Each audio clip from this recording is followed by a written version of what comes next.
Hello everyone, welcome back to my YouTube channel with another video. So नोंथांमोन साफ्रोमखौबो आंनि YouTube चेनेलनि गोदान video फिन खेबसेबाव गोसो गोथारै बरायनानै लाग्रोदों। So दिनै आं नोंथांमोननो साबजेक्ट सिलेक्शन सेकेन्ड सेमिस्टारनि दा बे समाव सोलिगासिनो दङ। सेकेन्ड सेमिस्टार बा फोर्थ सेमिस्टार बे एखे स्टेपआनो इउज जायो। So बे एखे स्टेपखौनो आं नोंथांमोननो फोरमायनानै होगोन। दे नोंथांमोना माबोरै step by step subject selection खालामनो हायो सेकेन्ड सेमिस्टारनि स्टुडेन्ट्सफोरनि थाखाय स्पेशली आं बे भिडिअखौ बानायदों। So नोंथांमोना भिडिअखौ जोबजासिम नाय, भिडिअखौ लाइक खालामनानै हो आरो चेनेलाव गोदानब्ला चेनेलखौ साबस्क्राइब खालामनानै हो जाहाथे बेफोरबायदिनो इनफरमेटिभ भिडिअसफोरा नोंथांनिसिम नटिफिकेसन सहैयो। So फैदो जों साबजेक्ट सिलेक्शनखौ स्टार्ट खालामनोसै। साबजेक्ट सिलेक्शनखौ खालामनो थाखाय नोंथाङा नोंथांनि मबाइल फननि क्रोम ब्राउजारखौ ओपन खालामनानै ला।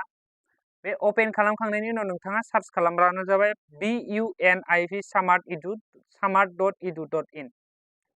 आं खनसे फिन बुंबावदों bunip.samart.edu.in। So बेनि लिंकखौ आं भिडिअनि डेस्क्रिप्शनावबो होनानै दोनगोन आरो कमेन्टआवबो पिन खालामनानै दोनगोन। So नोंथांमोना थांनानै डाइरेक्टलि लिंकआव क्लिक खालामनानैनो बे वेबसाइटआव हाबहैनो हागोन। So फैदो जों बिदिब्ला बे वेबसाइटआव थुनोसै। So बेयाव बिदि होननानै सार्च खालामनाय लोगो लोगोनो फार्स्टलि जों अपसन नुनो मोनगोन स्टुडेन्टस पर्टेल, स्टुडेन्ट साइन इन। So बेवहाय जों क्लिक खालामनांगोन। So बेवहाय क्लिक खालामनाय लोगो लोगोनो नै बेवहाय जोंहा एनरलमेन्ट नाम्बार आरो पासवर्ड बियो। So बेवहाय जों एनरलमेन्ट नाम्बार जों जेरैबायदि फर्म फिलआप खालामनायाव एनरलमेन्ट नाम्बार पासवर्ड दोनदोंमोन। So बेफोरबायदिनो सेम जों बेवहाय बुनो नांगोन। So बेवहाय बेखौ फिलआप खालामनानै लगइन खालामनो बेवहाय नैबे एनरलमेन्ट नाम्बार आरो पासवर्डखौ बुनानै नैबे लगइनआव थुब्लानो बे लगइन जाहैगोन।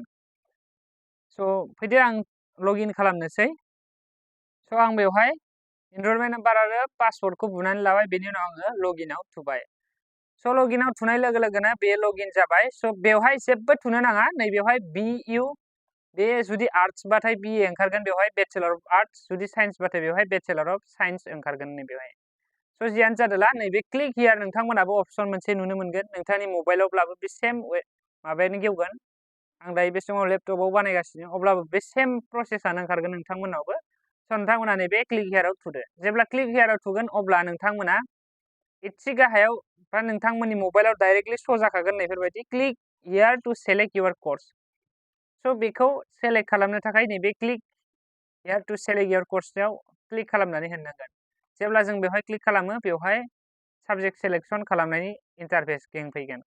So बेवहाय जों साबजेक्ट सिलेक्शन खालामनो थाखाय जों बेवहाय नैबे नाम्बार 3 आव नुदों मेजर माइनर। आं गिबियावनो नोंथांमोनखौ सिनसियारिटि जाखानो खावलायहरो जे नोंथांमोना बेवहाय मेजरखौ सेलेक्ट खालामनो नांगोन। मानो होननानै बुङोब्लाथाय नै बेवहाय गाहायाव माइनरनि अपसन दङ जे माइनरखौ बेवहाय सेलेक्ट खालामनांगौ। So बेवहाय मेजर माइनर लिरनाय दंब्ला बेवहाय जोङो मेजरखौल' सेलेक्ट खालामनो नांगौ। So बेनिखायनो नोंथांमोना मोजाङै सानै हयै बा नायनानै लासैयै होब्लानो जाबाय। बेवहाय आङो मेजरखौ होगोन। So बेवहाय मेजरा मा मेजर दं बेखौ आङो नायनानै होगोन। So बेनिखायनो नोंथांमोना भिडिअखौ हानायसेबां शेयार खालामनानै हो जाहाथे साफ्रोमबो फरायसाफ्रा रोङो आरो बुजियो आरो बेफोरबायदिनो जेबो गोरोन्थि गैयाजासेनो खालामनो हायो साबजेक्ट सिलेक्शन गावनि मबाइल फनावनो। So फिल'सफि मेजर बे जाबाय। So आंनि साबजेक्ट सिलेक्शना कमप्लिट जाजोब्बाय। So बेवहाय मेजरखौ सेलेक्ट खालामबाय, नै 4 नाम्बाराव माइनर, 5 नाम्बाराव एबिलिटि एनहेन्समेन्ट कोर्स माने AEC, 6 नाम्बाराव SEC। नोंथांमोना कनफिउज जानो नाङा जे VSC बेवहाय VSC गोदान चेप्टार एड जादों। So बेनि VSC नि जायगायाव नोंथांमोननि सिगाङो गोदोयो माने मोनसे साबजेक्ट थायोमोन, मा होननाय साबजेक्ट थायोमोन नोंथांमोननाव VSC होननाय थायोमोन। अके, so VSC खौबो जों साबजेक्ट सिलेक्शन खालामनांगौमोन, नाथाय दायो बे समाव जोङो VSC निखौ साबजेक्ट सिलेक्शन खालामनाङा। मानो होननानै बुङोब्लाथाय VSC आ जोंना EVS कम्पालसरि बे जाखाजोब्बाय साफ्रोमबो स्टुडेन्ट्सफोरनि थाखाय। So जोङो दायो सेकेन्ड सेमिस्टाराव मोनब्रैल' साबजेक्ट सिलेक्शन खालामनो नांगौ। So साबजेक्ट सिलेक्शन खालामनायनि उनाव नैबे साबमिटआव थुदो। गोसोआव लाखि बेखौ साबजेक्ट सिलेक्शन खालामनायनि उनाव आपडेट खालामनो हानाय जोंहा केपासिटि गैया। So बेनिखायनो मोजाङै सानहयै सेलेक्ट खालामबानो जाबाय। बेनि उनाव साबमिट कोर्स सिलेक्शन बेवहाय थुब्लानो अकेआव होदो, अकेआव थुदो, अब्लानो बेयो साबजेक्ट सिलेक्शन जाबाय। अके, बेखिनियानो भिडिअआ जायफ्रा जोबजासिम नायबाय आइ हप बुजिबाय आरो गावनि मबाइल फनावनो गावनि मेगनजोंनो नायै नायै साबजेक्टखौ सेलेक्सन खालामनानै लानो हाबाय। स' आइ हप आं बेखिनिखौ मिजिंथिबाय। स' थेंक इउ भेरि माच फर वाचिं, लाभ इउ अल, थेंक इउ।